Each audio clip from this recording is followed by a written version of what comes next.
Adlai Stevenson II was born in Los Angeles on February 5, 1900, into an already famous Illinois political family.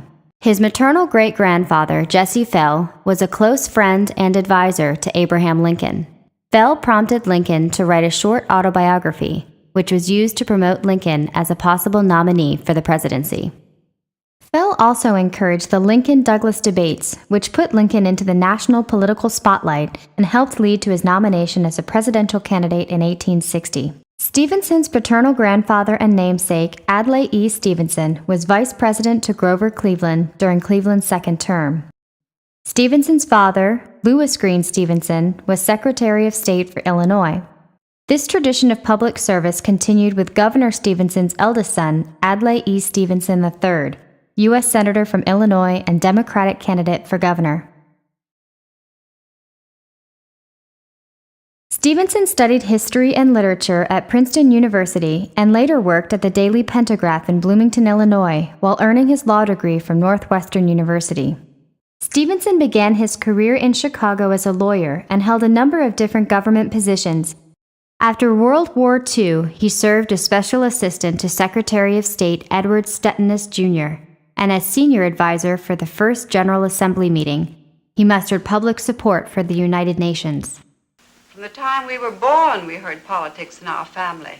You know, our great-grandfather Fell used to ride over the muddy roads down to Vandalia, the early state capital, to lobby for the legislation he liked. He was a friend of Lincoln's. He helped organize the Republican Party. Our grandfather Stevenson, we heard politics in his house and in our home from the time I can remember. I think that Adlai's destiny was inevitable. I think he was meant to go into politics.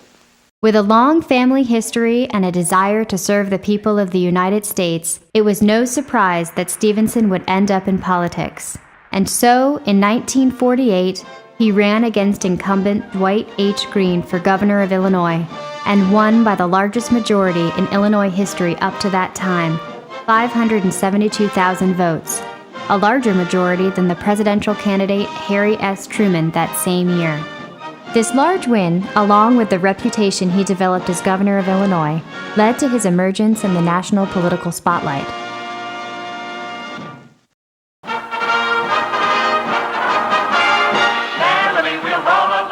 In 1952, the Democratic National Convention took place in Chicago, and Governor Stevenson was asked to give the welcoming address. Unlike the majority of candidates, Stevenson had not sought out the nomination himself. I would not seek your nomination for the presidency because the burdens of that office stagger the imagination.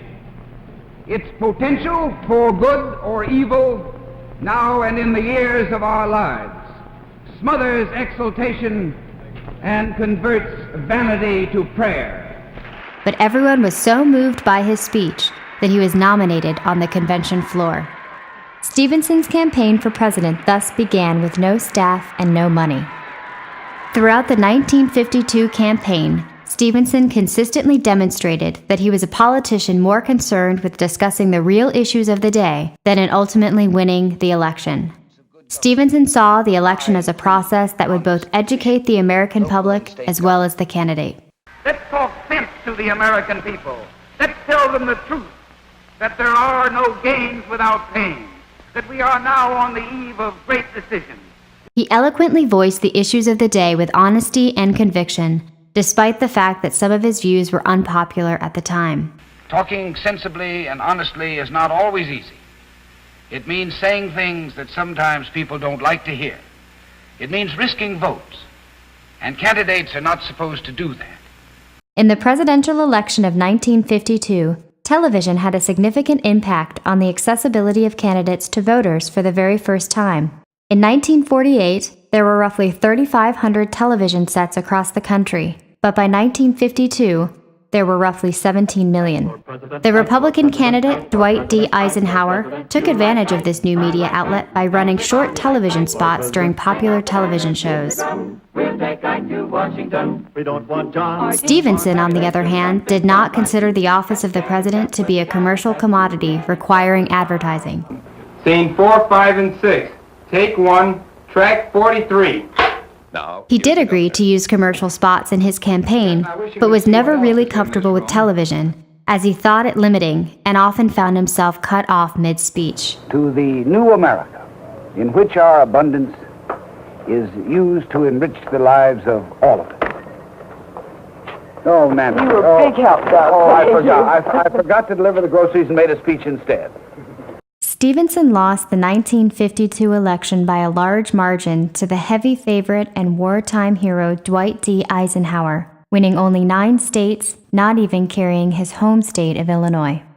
During the campaign of 1952, this photograph, taken by William Gallagher, became a lasting and defining image of Stevenson. It also became one of the most renowned political photographs in U.S. history, winning the Pulitzer Prize in 1953. I love the governor of Illinois. Stevenson was nominated a second time to run against incumbent President Eisenhower in the election of 1956. This time, Stevenson campaigned more aggressively from the beginning, promoting conservation issues and accusing Eisenhower of being a part-time president. Their batting average is one of almost complete opposition to every forward step America has taken.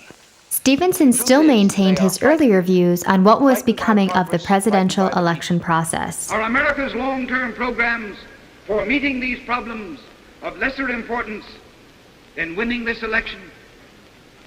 Is this only a battle that we have before us? Do the tactics of winning it justify false fears, false promises? Is it all right to count the American people too ignorant to understand? Are no long-term answers necessary? Is it just bread and circuses? And if there has to be an answer, is it to offer fairness and justice?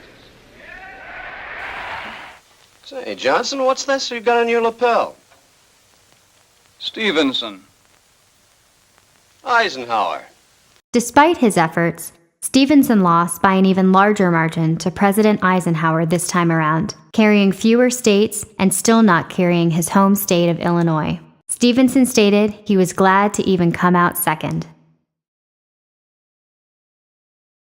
Although Eleanor Roosevelt, who was a close friend and avid supporter, wanted Stevenson to run again in the election of 1960, he did not seek out the nomination. The nomination went to then-Senator John F. Kennedy. President Kennedy appointed Stevenson the U.S. ambassador to the United Nations. Stevenson had played a role in the United Nations since its beginning and had already won admiration from leaders of other countries for his intelligence and his ability to empathize with other viewpoints.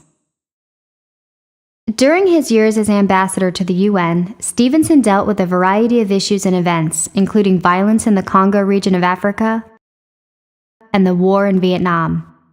Prior to his death, he was having secret meetings with UN Secretary General U Thant about initiating efforts to end the Vietnam War almost 10 years before it actually ended in 1974. During the Cuban Missile Crisis, he famously confronted the Soviet ambassador, Valerian Zorin, about the existence of Soviet missile sites in Cuba. Let me ask you one simple question. Do you, Ambassador Zorin, deny that the USSR has placed and is placing medium and intermediate range missiles and sites in Cuba? Yes or no? Don't wait for the translation, yes or no?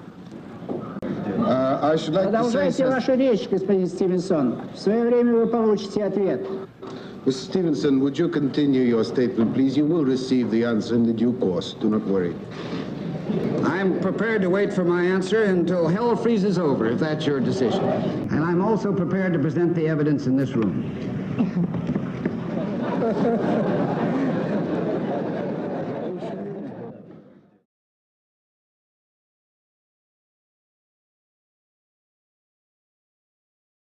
When Stevenson was able, he loved returning to the family farm here in what was then considered Libertyville. It was a refuge for him from his hectic political life.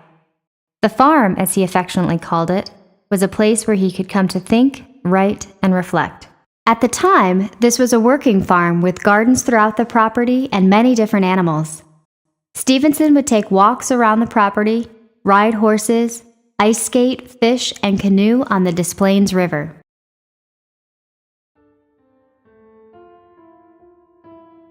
While serving as ambassador to the UN in London, Adlai Stevenson suffered a heart attack and passed away on July 14, 1965. He was only 65 years old. But to this day, he remains an important historical figure because his words and ideas have left such a lasting legacy. He was a great observer of his time.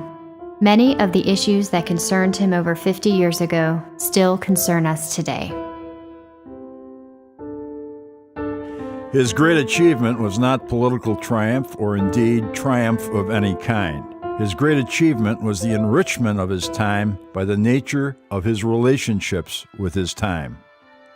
Archibald MacLeish. To the public dialogue of his time, he brought intelligence, civility, and grace. We who have been his contemporaries have been companions of greatness. The New York Times. The Lake County Forest Preserve acquired the Stevenson House in 1974. In 2005 to 2006, the house and grounds were restored by the Lake County Forest Preserve District with grants from the Illinois Historic Preservation Agency and from the Save America's Treasures of the National Park Service, Department of the Interior program.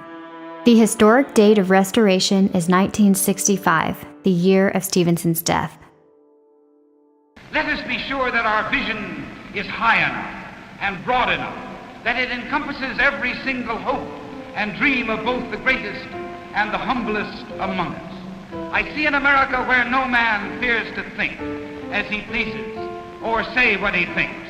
I see an America where slums and tenements have vanished and children are raised in decency and self-respect. I see an America where men and women have leisure from toil, leisure to cultivate the resources of the spirit. I see an America where no man is another's master, where no man's mind is dark with fear. I see an America at peace with the world. I see an America as the horizon of human hopes. This is our design for the American cathedral, and we shall build it brick by brick and stone by stone, patiently, bravely, and prayerfully. And to those who say that the design defies our abilities to complete it, I answer, to act with enthusiasm and faith is the condition of acting greatly.